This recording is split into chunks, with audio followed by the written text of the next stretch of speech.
Dans l'actualité sanitaire, plus de 200 nouvelles pharmacies vont intégrer le réseau de prestataires de la MUGEFSI, la Mutuelle Générale des Fonctionnaires et Agents de l'État de Côte d'Ivoire.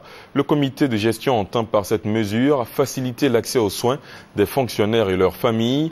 Les nouveaux prestataires sont formés depuis hier à la maîtrise du fonctionnement de la mutuelle, nous dit Sylvie Touré. Plus besoin de débourser un sou pour être partenaire de la MUGEFSI. Arrêtée il y a à peine quelques jours, cette mesure du comité de gestion porte déjà ses fruits.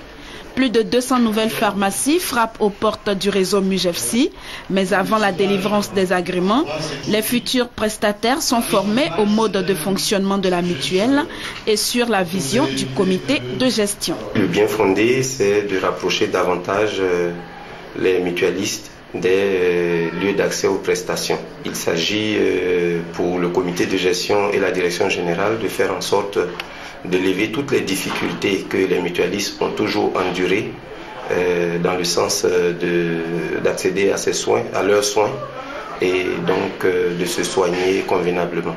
Après cette formation de 4 jours, ces pharmaciens issus des 4 coins du pays pourront intégrer le réseau. Mieux, ils pourront servir à tous les adhérents et leurs familles sans limitation.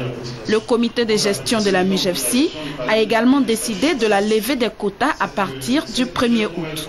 Compte tenu des exigences de nos patients, le quota de 500 000, vraiment, ça ne nous arrangeait pas. Parce qu'au-delà après 2 semaines, on ne pouvait plus satisfaire nos clients. Pourquoi un pharmacien délivrerait des médicaments à des adhérents de la MUGEFSI et un autre pas?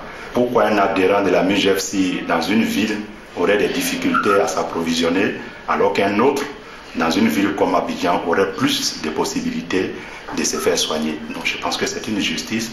Toutes ces décisions sont motivées par la volonté du comité de gestion de la MUGEFSI d'améliorer l'accès aux soins de santé des fonctionnaires et de leurs familles.